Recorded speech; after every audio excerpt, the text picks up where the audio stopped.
Espírito de Deus realiza a obra na vida dele. Eu posso ser uma pessoa caridosa, mas isso não significa que eu seja uma pessoa boa.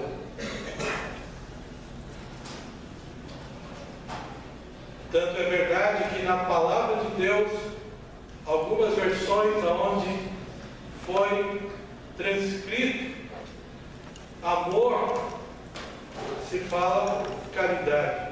E caridade não é a mesma coisa que amor.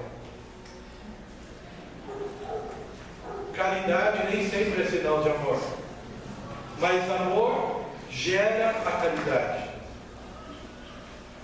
gera a compaixão, gera o sentimento de você se colocar no lugar do outro, gera o sentimento de você sentir aquilo que o outro está sentindo. Por isso, irmãos, os homens que perpetuam as mentiras são dos mais pervertidos que se possa imaginar. Foucault, ele dizia o seguinte, que a maior experiência que ele teve na vida dele foi quando ele saiu com a cabeça cheia de droga e quase morreu atropelado. Ele diz que essa é a experiência mais magnífica que ele teve na vida.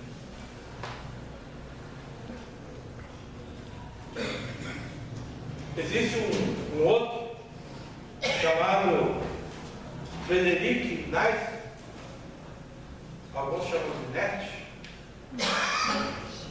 escreveu Náusea como sendo o ponto-chave da sua obra, e ele dizia o seguinte: Deus está morto. Você sabe aonde que Nietzsche terminou?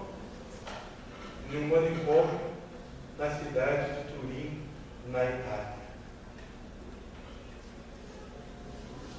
E muitas vezes aquilo que a palavra de Deus declara como absoluto, nós trocamos por aquilo que o homem fala como relativo. Hoje nós discutimos na escola dominical as razões pelas quais a igreja passa pela situação em que ela vive no mundo atual. E uma das razões claras, nítidas, óbvias, que manifesta o estado em que a igreja se encontra hoje, é a interpretação entre aquilo que Deus diz e aquilo que o homem declara. Uma coisa é dizer com convicção, com autoridade, com determinação, e uma outra coisa é declarar uma opinião, um pensamento, uma convicção. Nós muitas vezes deixamos de lado a autoridade divina para nós abrirmos os nossos ouvidos e as nossas mentes para declarações fúteis, banais, pequenas, sem sentido, expressadas pelo pensamento humano.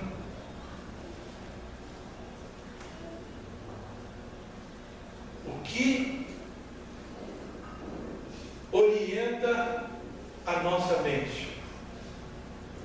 Paulo, quando ele escreve aos Coríntios, ele diz: vós tendes a mente de Cristo. A mente de Cristo é uma mente proativa. A mente de Cristo é uma mente reflexiva. A mente de Cristo é uma mente discernente. Não a escuta, mas examina aquilo que ouve para guardar dentro de si.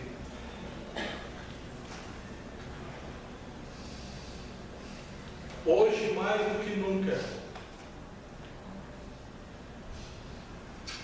a nossa mente deve adquirir a capacidade de discernir.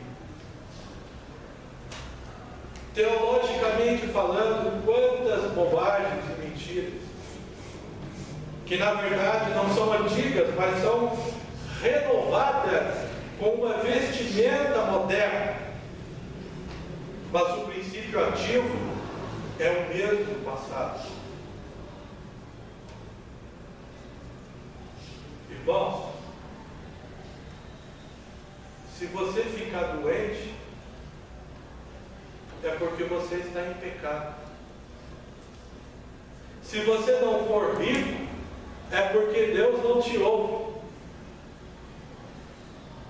Aonde isso tem base bíblica?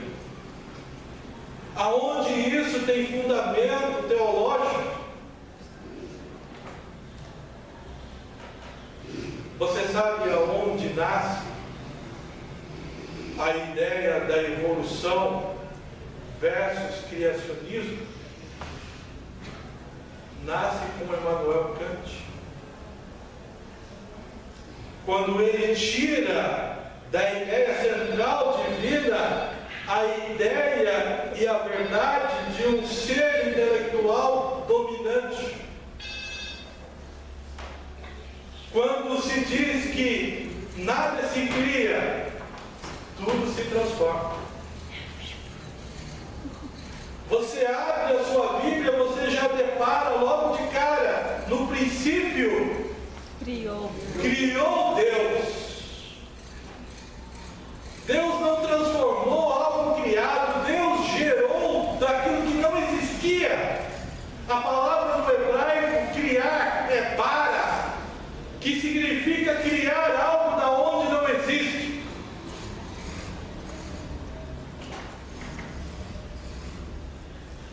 A maior prova de que Deus é absoluto está nas coisas criadas. Só não enxerga quem não quer ver.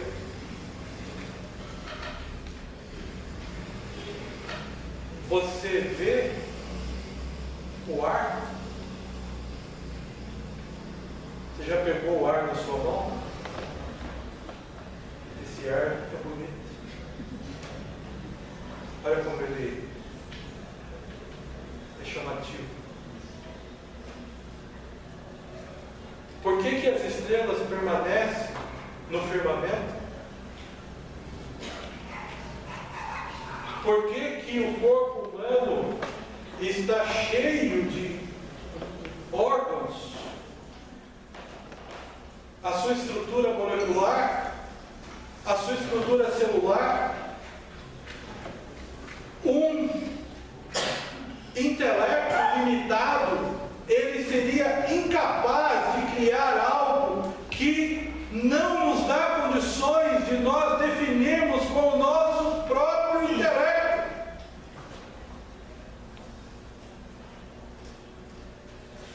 Nós só conseguimos definir aquilo que Deus define a nós. Aquilo que Deus nos permite que nós alcancemos como informação, que nós obtenhamos como razão.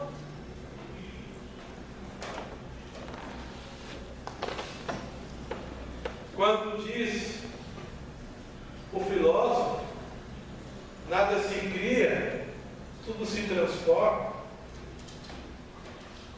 Quando se fala em criação versus evolução, quando se coloca as ideias que o mundo tem distribuído de forma unilateral, de forma imperceptível, Quantas coisas ocupam lugar no pensamento do cristão, que são colocadas de uma forma sutil, e quando ele menos imagina, ele já está pensando da mesma forma, porque ele se coloca na mesma forma. Rogo-vos, irmãos, pela misericórdia de Deus, que apresenteis os vossos corpos em sacrifício vivo, santo e agradável a Deus, que é o vosso culto racional, e não vos conformeis com este século, mas transformai-vos pela renovação do vosso entendimento. O meu entendimento, ele se renova, mas a minha verdade, ela permanece. O que tem acontecido é que a verdade tem deixado de ser verdade e tem acompanhado a novidade do pensamento. O relativo está deixando de lado o absoluto, quando na verdade é o absoluto que deve tirar o relativo. Tudo depende. Não é mais assim diz o Senhor. Não é mais em verdade te digo. Mas é o fulano disse, o Beltrano diz isso, o teólogo diz isso, o filósofo diz isso, o cientista diz isso, e o que Deus tem dito, o que Deus está dizendo. Tem se perdido a força e tem se perdido o sentido, não por aquilo que Deus disse, mas pela forma como nós interpretamos o que Ele está dizendo.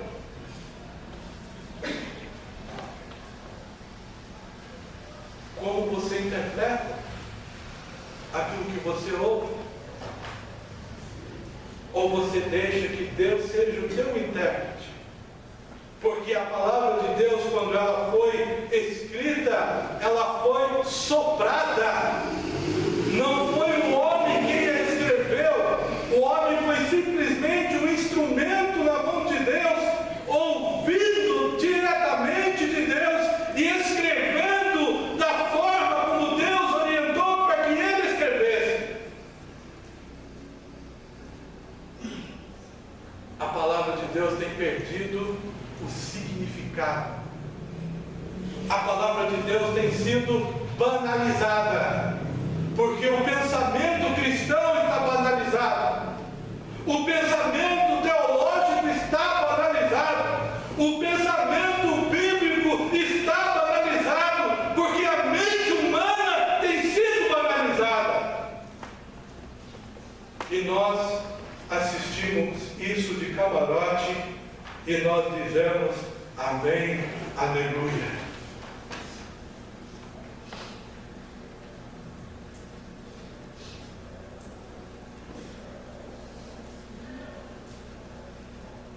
Nós estamos concordando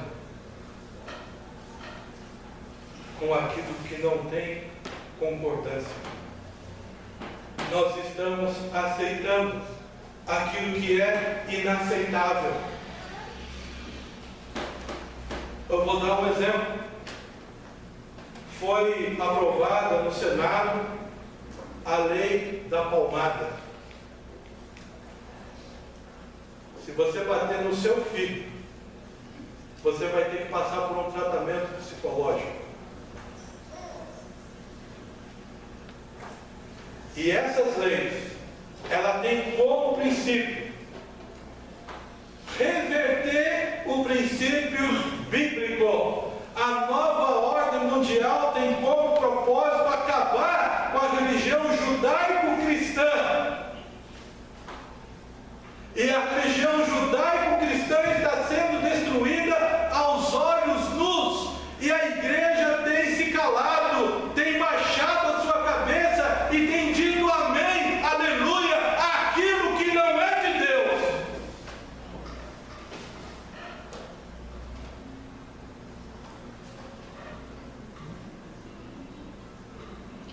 Irmãos, cuidado quando você dizer amém.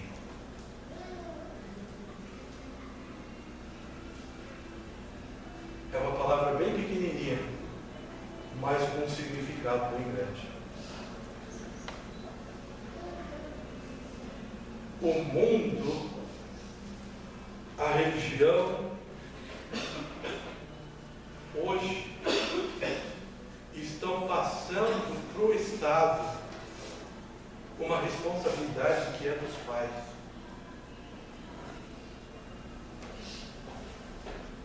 O objetivo da nova ordem mundial, o objetivo das mentiras dos homens, é justamente de tirar o significado da palavra, de tirar a profundidade da palavra, de tirar a influência da palavra que forma uma sociedade cristã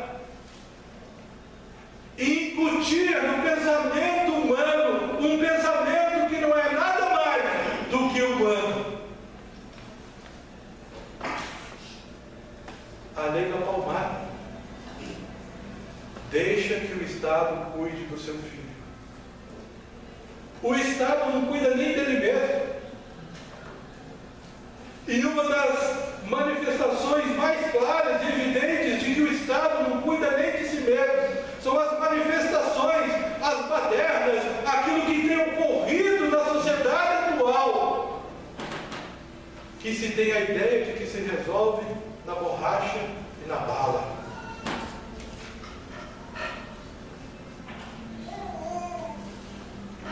A lei do casamento homossexual, a ideia bíblica de que o casamento é algo verdadeiro, realizável, concreto entre um homem e uma mulher, está sendo banalizado. Estão incutindo na sociedade um sentido de liberdade, que na verdade não é liberdade, mas é uma libertinagem. O Estado está querendo tomar o lugar de Deus. E as pessoas estão aceitando isso de uma forma bastante passiva. Existem verdades que não se negociam, irmãos. Existem verdades, e as verdades bíblicas não se negociam.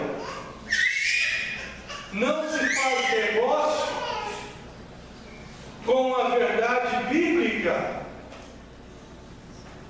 E o mundo hoje está girando em torno de mentiras que nasceram lá no passado, que se perpetuaram e estão sendo fantasiadas com uma nova roupagem, seja uma roupagem sociológica, seja uma roupagem filosófica, seja uma roupagem teológica, seja uma roupagem espiritual, mas estão transformando a verdade numa grande mentira, ainda que a verdade nunca deixe de ser verdade.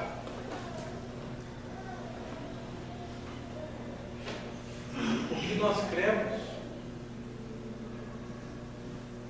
Hoje você chega em uma igreja, o que você crê? Não sei. Agora é relativo. Depende do seu ponto de vista.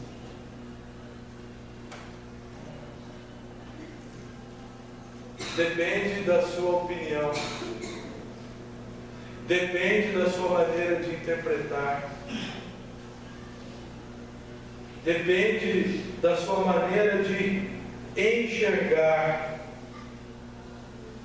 Segunda carta de Paulo aos Coríntios, capítulo 13, versículo 8.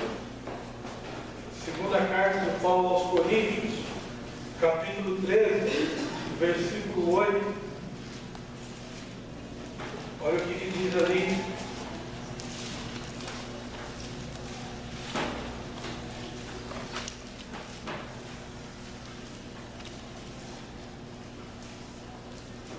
Segunda carta de Paulo aos Coríntios, capítulo 13, versículo 8.